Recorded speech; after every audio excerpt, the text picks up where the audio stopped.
자, 2013년도에 실시했어요. 2014학년도 9월에 있는 거. 뭐 누차 말이지만 나눠준 프린트는 출제 순서대로 나눠준 거야. 약간 그냥 들어가고 9월에서 지문사 몇 번 문제? 1번이 3번. 1번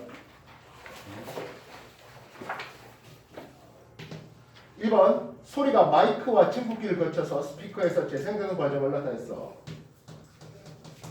마이크가 가는 길은 음성 신호를 전기 신호로 바꿔야 되겠지. 이 과정에는 전자기 유도 현상이 벌어지고 있어. 중간에 증폭기가 있고, 증폭기는 주로 트랜지스터, 의한 증폭을 좀 더 많이 보아. 그 다음에 스피커가 있네. 스피커는 전기 신호를 음성 신호로 바꿔야 되겠지. 네. 스피커 콘을 움직이게 하니까 이런 전자기 여기 사용되는 과정이 있어. 이해됐나? 네. 자, 이런 기본 베이스를 가지고 첫 번째, 마이크의 진동판은 공기의 진동에 의해서 진동할 수 있다. 그렇지? 마이크의 진동판이 공기에 의해서 진동을 하고 그 진동 과정에서 유도 전류를 발생시키는 거야. 그래서 여기에 진동판을 준비해볼고, 진동판근에 자석 NS가 있다고, 이쪽 옆에 코일이 이렇게 감겨 있으면 이 진동판이 움직이면서 유도 전류가 만들어지는 과정이야.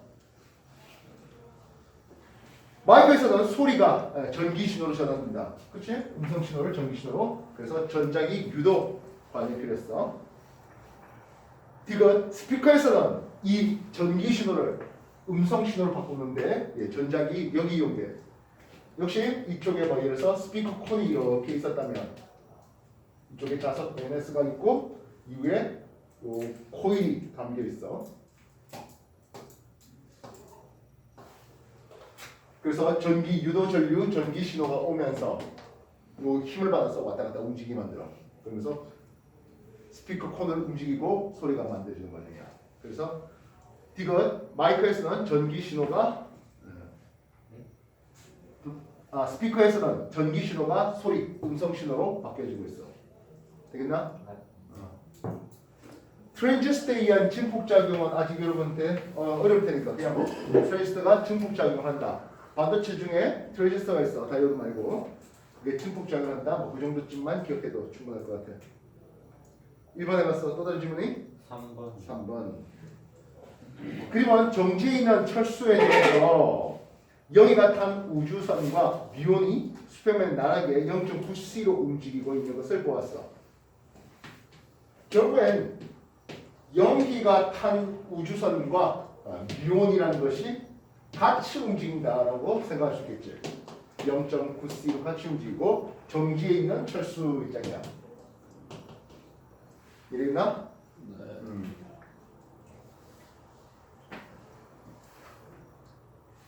철수가 측정할 때와 영희가 측정했을 때 더 큰 물리량은 했어. 철수가 측정, 영희가 측정해봤다, 그지? 됐나? 네. 철수가 측정했을 때가 영희가 측정할 때보다 더 큰 물리량이 무엇일까? 더 큰 물리량이 무엇일까 하는 부분이지. 네. 기억해, 빛의 속력.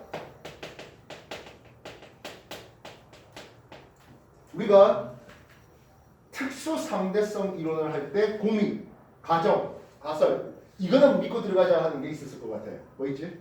지성력은 어디에서 빛의 속력은 불변, 광속 불변 얘기하고 추가적으로 상대성 원리가 있었지.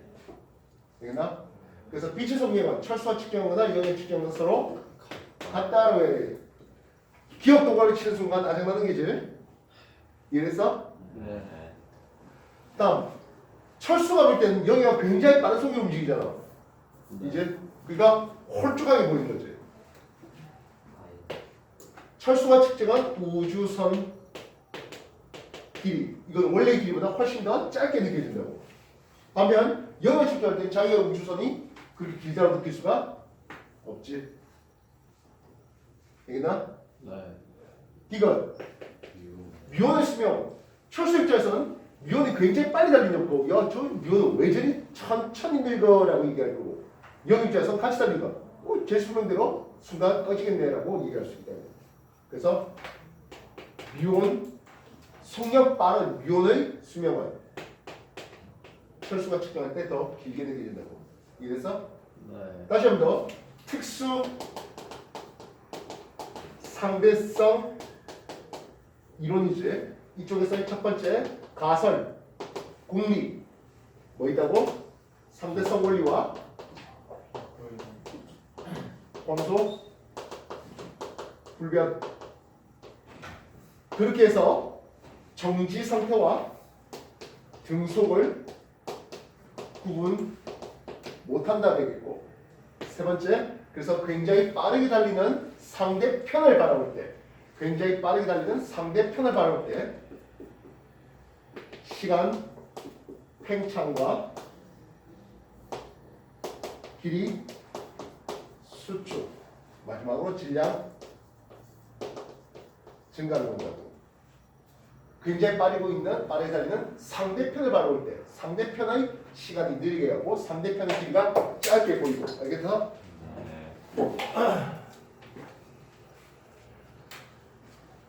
또 다음 질문. 5번이요. 5번 공기가 들어있는 찌그러진 페트병막에 잡고 따뜻한 물을 넣었는데 페트병이 원래대로 되돌아오고 있다 했어. 오일이야 샤를이야? 샤를 되겠지? 페트병 안에 공기는 했어. 공기가 팽창했잖아. 찌그러진 페트병의 부피가 증가했잖아. 그지? 열역하고 얘기했어. 다시 한번 소개해줘.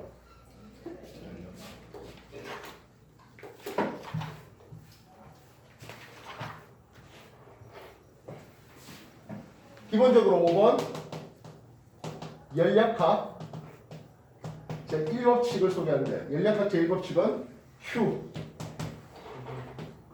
내가 기체에 가해준 열에너지야. 기체에 가해준 열에너지 또는 기체가 받은 열에너지. 기체가 받은 열에너지 Q 이해했어? 됐냐? Q는 델타 U, 이거는 기체의 내부 에너지 변화량 되겠지? 네. 그래서 기체의 온도가 올라가면 델타 U는 0보다 더 큰 거, 기체 온도가 내려가면 델타 U가 감소했다라고 하는 거지. 되겠어? 네. 내부 에너지는 어디에만 관심 있다고? 분자의 개수하고 온도에 관심인데, 보통 일반적으로 일정한 개수다 보니까 보통 T, 온도에만, 절대 온도에만 관심 가죠. 플러스 워크, 이거는 기체가 외부로 한 일로 표현되는데, 그래서 기체의 부피가 증가한다는 뜻은 이 워크 값이 0보다 더 크다라고 쓸 수 있겠다고. 알겠어? 이 워크는 어떻게 표현한다? P 델타 V로 표현한다. 그지? 부피의 증가량을 제시할 수 있어. 그래서 부피가 팽창하거나 수축한 거 없었다면 기체가 외부 해줄 일은 없다. 이런 식으로 얘기할 수 있는 거지. 되겠어? 네.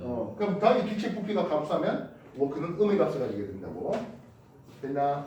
네. 그래서 페트병이 원래 모양 되돌아왔다. 부피가 증가됐다 했으니까 기억.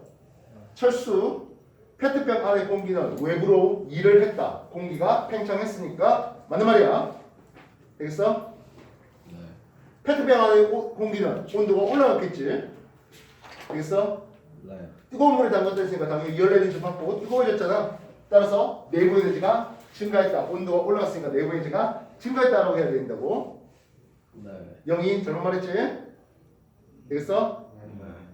뜨거운 물에서 페트병 안의 공기로 열 에너지가 이동했다. 기체가 열 에너지를 받았다. 이렇게 할 수 있지? 네. 되겠나? 네. 연례법 제1법칙 정리해.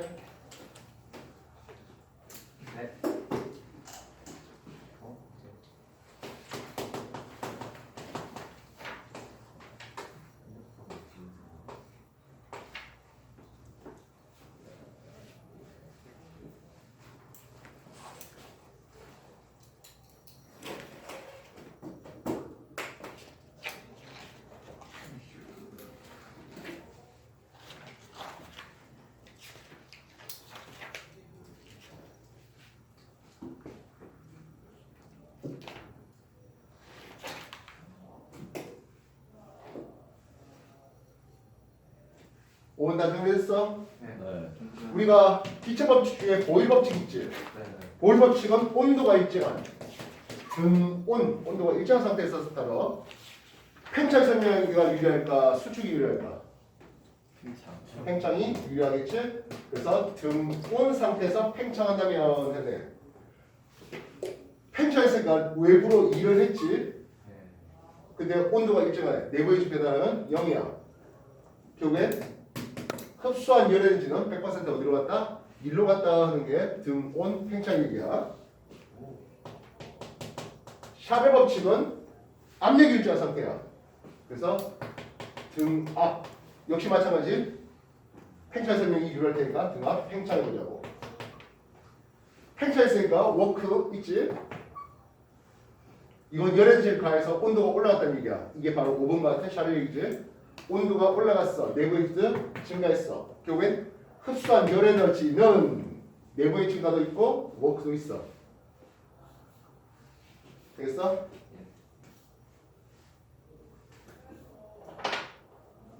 열 출입이 차단된 단열 상태에서 팽창할 수 있겠지? 단열 팽창이 이제 구름 만드시는 원리로서 많이 소개되는 거 있었던 거지. 열 출입 차단이니까 열 출입이 제로야. 팽창했으니까 일을 했지. 에너지 보존 법칙, 연력 제일 법칙, 에너지 보존 법칙에서 먹은 열 에너지는 없는데 기체가 외부로 일을 했으면 기체 내부 에너지는 감소. 그래서 기온 하강을 볼 수 있겠다는 거예요. 이해됐어? 네. 마지막 남은 게 뭐? 부피가 일정한 상태겠지? 등적 가열 설명이 여기에 냉각 요리에 가열. 가열이 설명이 유리하지? 등적 부피 변화가 없다 보니까 워크가 0이야. 결국엔 흡수한 열 에너지는 내부의 증가량으로만 나간다는 이런 네 가지 패턴을 적절히 써먹을 수 있어야 되겠다고. 알겠어? 5번 연력학 제1법칙에 대해서 볼과 샤를 단열과 등적에 대한 내용 정리해라.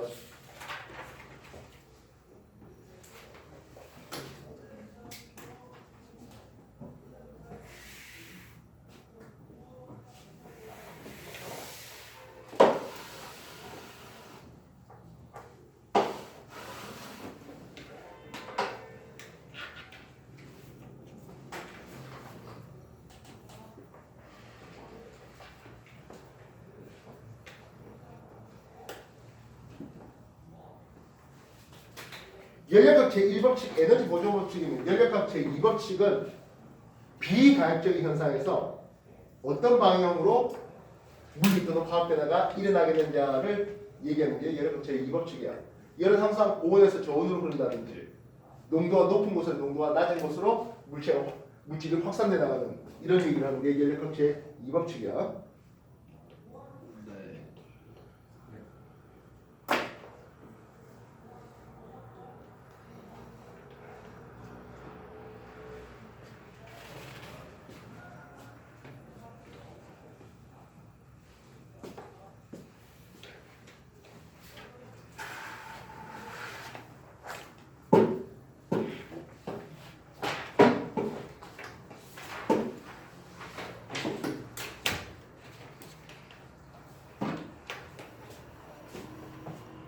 정리 다 됐나?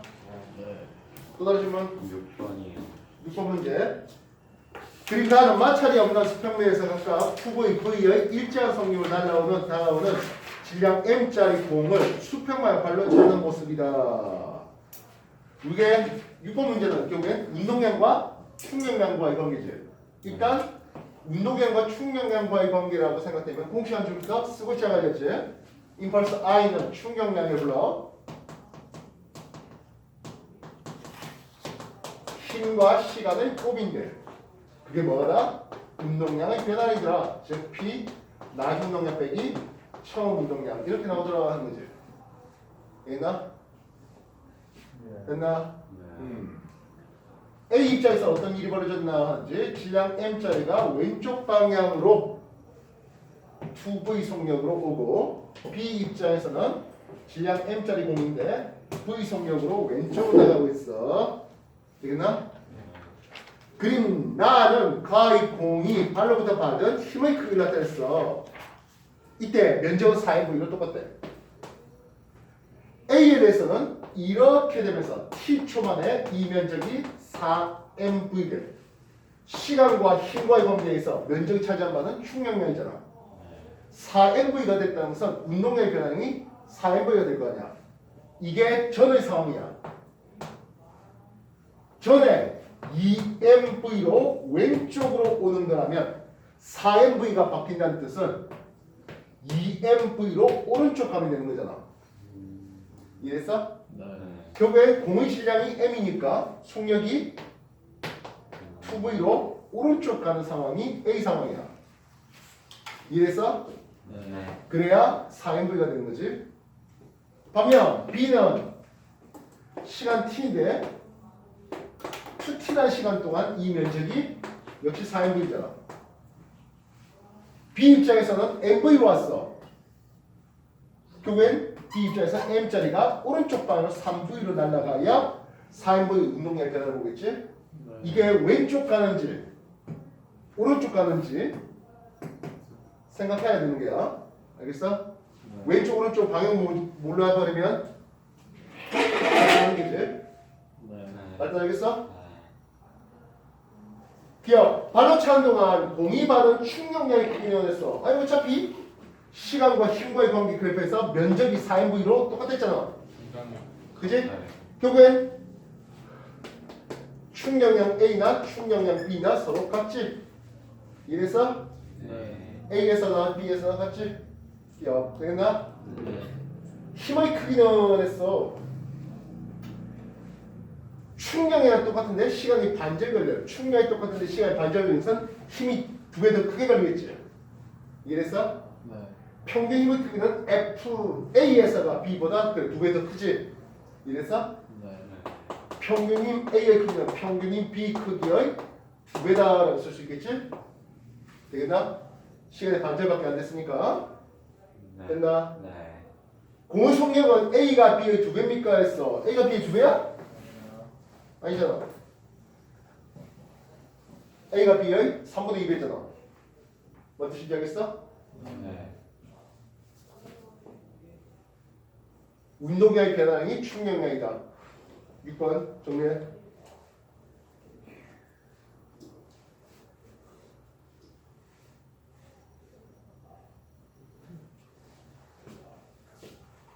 오른쪽 가는 운동량인지 왼쪽 가는 운동량인지 운동량 방향 깨지면 당연히 보다 프레이더야. 알겠어? 네.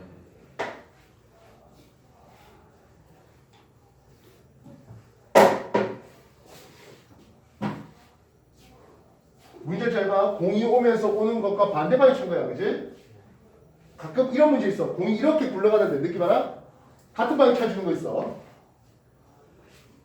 굴러가는 방향과 같은 방향 차는 건지 굴러가는 방향과 반대 방향 차는 건지 구분 잘 해야 돼.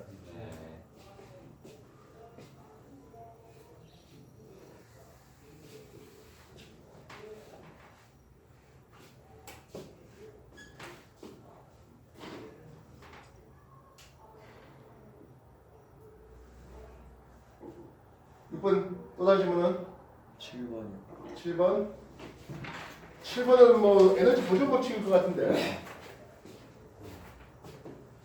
높이가 h인 A점에서 2V 속력으로 운동하는 수레가 B점을 지나 C점에 도달해서 순간 정지했대.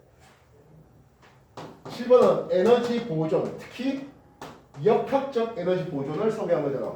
역학적 에너지 보존은 모든 지점 역학일이 다 기록하랬지. 네.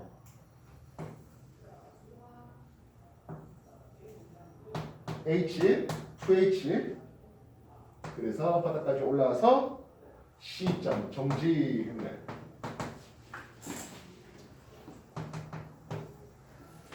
A점에서는 2V 속력으로 움직였고 B점에서는 V 속력으로 움직였잖아. 이해했어? 네. 모든 역학 에너지를 다 기록하라. 키네틱 에너지 A점에서는 2분의 1 M의 2V의 제곱이지. 위치 에너지 EP 중력 위치 에너지 M, G, H 될 거 아니야. 네. B점에서 어때? 2분의 1 M, V 제곱이지. 여기는 mg, 2h 되겠지. 네. 이 둘의 합이 어땠다고? 같은 산소 대산이잖아. 이해됐어? 네. 다시 한번 써보자. 2분의 1 m 2v의 제곱은 다시 2v 제곱 플러스 mgh는 2분의 1 mv 제곱 플러스 mg 2h 되겠지. mgh 넘어가면 mgh는 2분의 1 mv 제곱 넘어가면 2분의 1 mv 제곱의 3배가 돼. 산수 계산 되겠어? 되겠냐? MG 보고. 되겠어? 네. 그래서 요 크기를 2라고 한다면 mgh 크기를 2라 한다면 2분의 1 mv 제곱 다시 2분의 1 mv 제곱을 2라 한다면 mgh는 3b에 해당하는 수치가 되겠지? 되겠어? 되겠냐? 네. 다시 한 번 더. A점에서 운동 에너지는 4E가 되겠고 MGH니까 3E를 쓸 수 있지. 되겠어? 네. MG2H 댄스가 이건 6이지. 2분의 1 제곱을 2라고 쓴다고 했지. 되겠어? 결국에 우리끼리 7E 똑같은 A, B의 위치를 소개한 거야. 이해됐어? C점에서 운동에너지가 없어. 그럼 위치 에너지만 얼마를 가져야 돼? 7E를 가져야 되겠지. 네. 되겠나? MGH가 3, 1 했으니까 7E가 되면 MG에 3분의 7H 쓰면 될 것 같은데? 네. 안 돼. 돼요. 1이 3이 되니까 그지? 됐어? 네. 그래서 C점 얼마까지 올라가니? 3분의 H까지 올라가면 얘가 되겠지. C점 높이. 이랬어? 네. HC점은 3분의 7 H를 쓰면 되는 거잖아. 되겠어? 네. 정리해. 매번 이 패턴이야. 위치는 운동에지 쓰고 합해는 같다. 여기도 같은 거지. 네. 해보면 쥐뿔도 아닌 거야.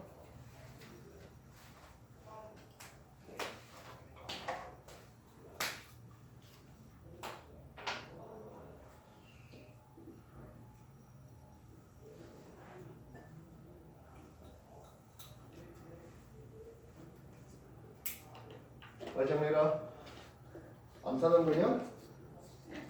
7번 맞췄다 손. 네.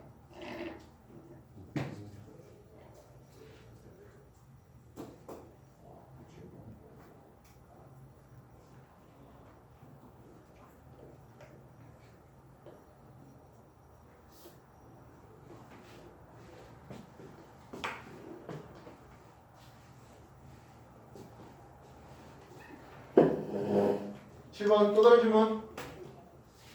10번이요. 10번.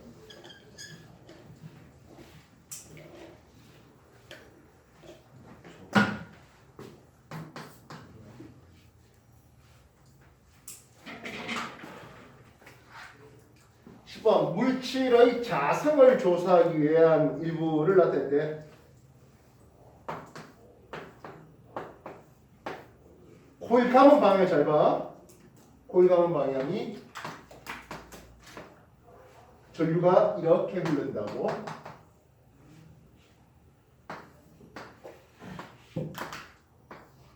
역시 코일 감은 방향 보니까 전류가 이런 식으로 흐르죠. 이해됐나? 전류 방향 이렇게 흘러갔지. 전류 감아지면 여기가 N, S 되겠지? 방향에? 네. 이게 문제 봐. 네. 됐어? 전류 흘러가는 방향 이렇게 되지. 역시 이렇게 감아졌네. 여기가 N으로 S로 되겠잖아. 되겠어? 네. 자기력선이 당연히 N에서 S로 자기력선이 흘러가는 것을 볼 수 있을 것이야. 되겠어? 네. 그래서 가운데 있는 스몰 A점에서의 자기력선의 방향은 오른쪽 방향이다. 자기장의 방향 역시 오른쪽 방향이 맞지? 네. 왼쪽 오른쪽 헷갈리면 곤란하지? 오른쪽 방향이지? 되겠어? 네. 두 개 사이에는 NS니까 끌어당겨 밀어내겠어. 그렇죠. 당연히 끌어당길 거 아니야. 총력이 아니라 인력이지. 됐어? 네. 스위치 S를 열었대. 아니 스위치를 열면 전기가 안 통하면 여기 자성이 생겨 안 생겨? 안 생기지. 왜? 상자성체 했잖아. 이래서 여기는 자성이 사라져. 그럼 당연히 자기 열쇠가 유지될 리가 없어요. 없지. 됐어? 네. 10번 정리해.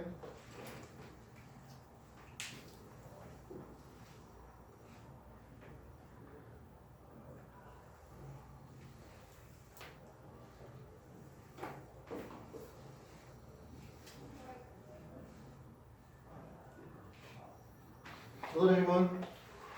11번. 어? 11번. 11번. 여기 또 전자기 유도 현상이 벌어지고 있잖아. 그지? 아이씨, 니들 내가 동영상 넣어준 거 안 봤지? 이 질문들. 봤죠. 봤는데 이 질문 한다고? 전안 했어.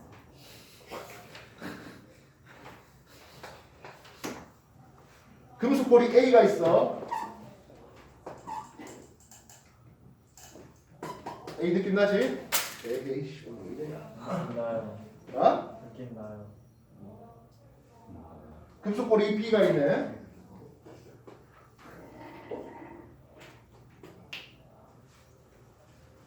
자석이 요 사이를 쓱 통과하는 그림이야. 안쪽이 NS 돼 있네. 자석이 NS가 쓱 통과해서 이쪽으로 NS 된 거지. 그림이 이랬어? 기억. 자석의 중심축이 P점을 지나는 순간에 P점을 지나는 순간 유도전류색이 당연히 갖고 있는 A가 더 크지? 우리가 기전력 V는 마이너스 감수 N에 델타 T분의 델타 파이. 자속의 변화량이 누가 더 크게 하는 건데 당연히 멀리 있으면 자속의 변화량이 작게 느껴질 거 아니야? 이해했어? 자율성이 N극에서 나와서 S로 출발하는 자기력성이 이런 식으로 있을 텐데 이런 자율성의 변화량이 누가 더 크겠냐 하는 거야. 당연히 가까이 있는 A가 더 크지. 그래서 P점을 지나는 순간에 유도 전류세기는 당연히 가까이 있는 A가 더 크다. 맞나 말이지?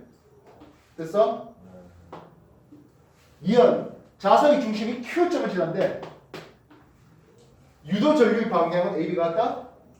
그럴 리가 없지. Q점을 지났는데 자석 생각해봐. A 입장에서는 S가 멀어지잖아. A 입장에서는 S가 멀어지지. 내려오니까 잡아야 되겠지. 됐어? 네. 유도 전류 돌리면 이렇게 돌지. 되겠나? Q점을 지날 때 A에서 유도 전류 방향 이 방향이야. 되겠어? 반면 Q점을 지날 때 B 입장에서 N극이 내려오잖아.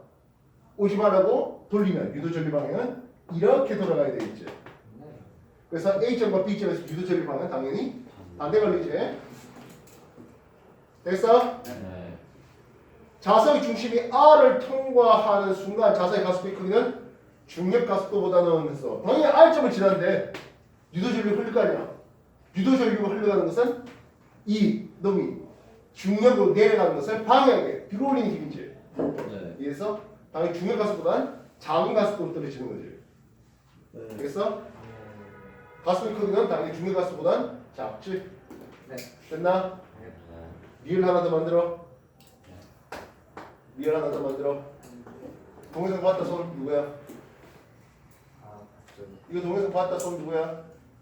리얼 내가 무슨 질문하대? 까먹었죠. Q점 지날 때 A의 자기력 방향은 B의 자기력 방향과 같다. OX. 아,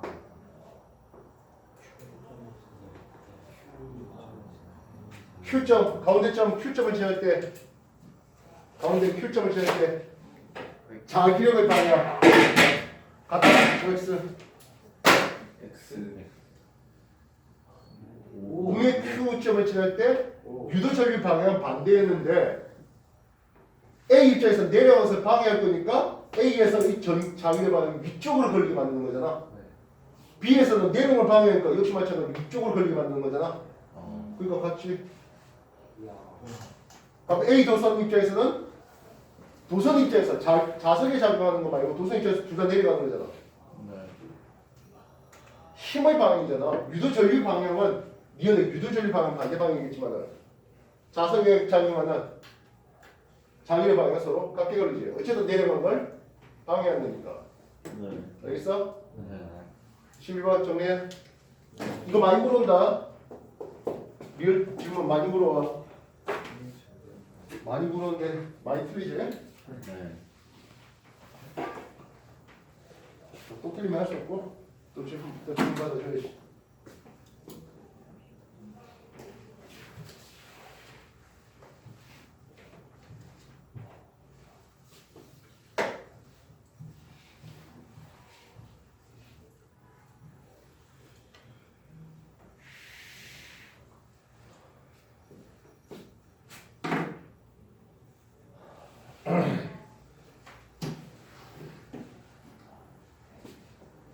또 다른 질문 12번.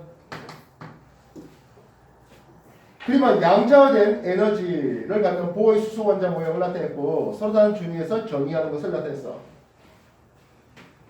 이거 당신들 화학하면서도 엄청 공부했던 거잖아. 주양자수 n 이꼴 1, n 이꼴 2, n 이꼴 3 해놨잖아.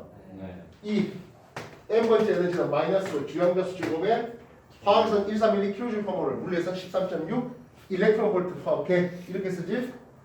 그래서 이완의 에너지 준위를 제시했어. 마이너스 13.6 일렉트론 볼트라고. 되겠어? 네. 이 투 에너지와 준비되어 있는 마이너스 2제곱분의 13.6 일렉트론 볼트고, 그래서 산수계산 이쁘게 해줬어. 마이너스 3.4라고. 알겠어? 네. 참고로 1 일렉트론 볼트의 에너지는 1.6 곱하기 10의 마이너스 19 성줄에 해당하는 숫자야. 알겠어? 네. 화학에서는 이 K가 1312 kJ/몰을 썼다면 물리에서는 13.6 일렉트론 볼트 퍼 K를 쓰고 있다고. 같은 값이야. 알겠어? 네. 그리고 E3도 주었지? E3는 마이너스 3제곱분에 해갖고 마이너스 1.5 일렉트론 볼트의 에너지를 제시했어. A의 전자전이가 어떻게 돼 있어? A는 2에서 3으로 간 거지. 네. 이게 A야. B의 전자전은 3에서 2로 내려오지. 네. C의 전자전은 2에서 1로 내려온다고. 네. 이해? 되겠냐? 네. 라이먼 계열은 누구 있어? 라이먼. C가 라이먼이잖아. 예. B는 발마지. 네. A는 파스네야? 아니. 아니지. 3에서 2로 내려오는 것과 2에서 1로 내려오는 것은 서로 같은 거잖아. 네. A의 에너지를 흡수하면 B의 에너지만큼 또 방출할 수 있는 거잖아. 네. 이해됐어? 네. 기억, 원자핵과 전자 사이의 작용은 쿨롱임만 했어. 어차피 쿨롱임이란 게 F 전기를 얘기하는 거야.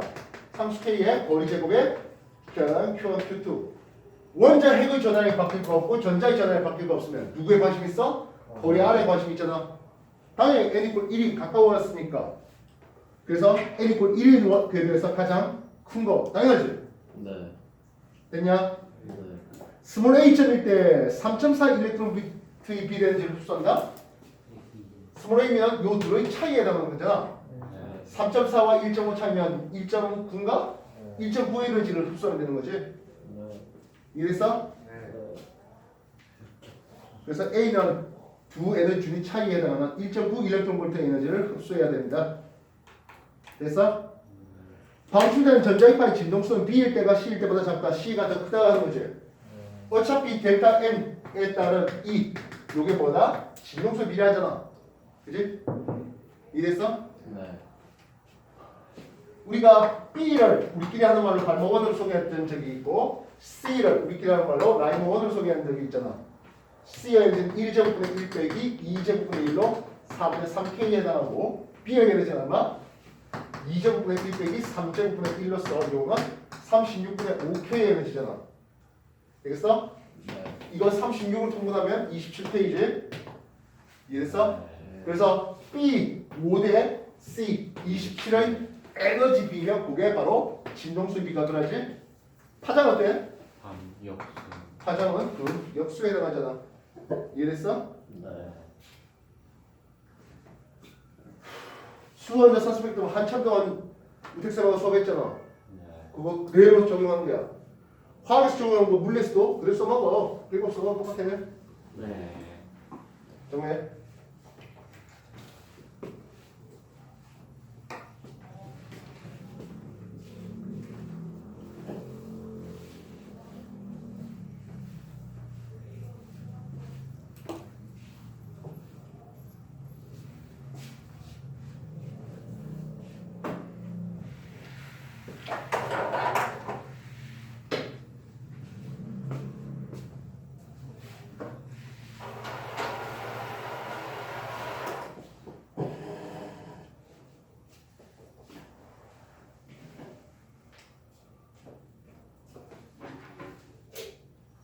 또 다른 질문? 19번이요.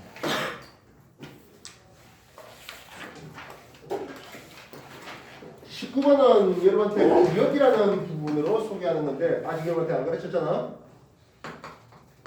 구력 FB라고 보통 쓰고 있어. 이거는 rho G V 이렇게 이제 계산되는 의미야. 유체의 밀도를 rho로 쓰고 있어. 다음 위치는 지구 중력 가속도야. V는 물체의 부피가 아니라 유체 속에 잠긴 부피를 V로 쓰고 있는 거야. 전체 부피가 아니야. 유체에 잠겨있는 부피만을 얘기하는 거야. 이해했어? 네. 그래서 물 위에 얼음이 떠 있다라고 했을 때, 물 위에 얼음이 떠 있다 했을 때, 이 물체의 질량 m에 대한 밑으로 내리는 mg라는 중력이 있겠지? 이해됐어? 네. 그것과 이 물체를 위로 떠받치게 하는 FB 부력과는 힘의 평형 관계에 있다. 이 정도까지만 기억하고 19번 아직 여러분한테 뭐 당연히 어려운 부분이니까 여기까지만 정리해. 부력은 rho GV. 그래서 물 속에 잠겨 있거나 뭐 기름 속에 잠겨 있는 물체는 원래 자기의 중력보다 작은 힘을 받게 돼야 하는 내용이야. 물 속에 있는 건 들어올리기가 쉬운데 물 바깥에서는 들어올리기 힘든 게 물 속에서는 부력을 받고 있기 때문이야. 그리고 정지에 있다 하면은 중력과 부력이 서로 힘의 평형 이런 정도까지 기억해 주면 되겠어.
또 다른 질문? 없어? 네. 페이지 더 넘겨.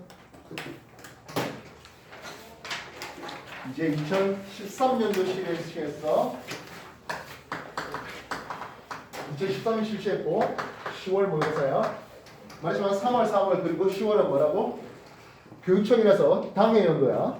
그래서 네.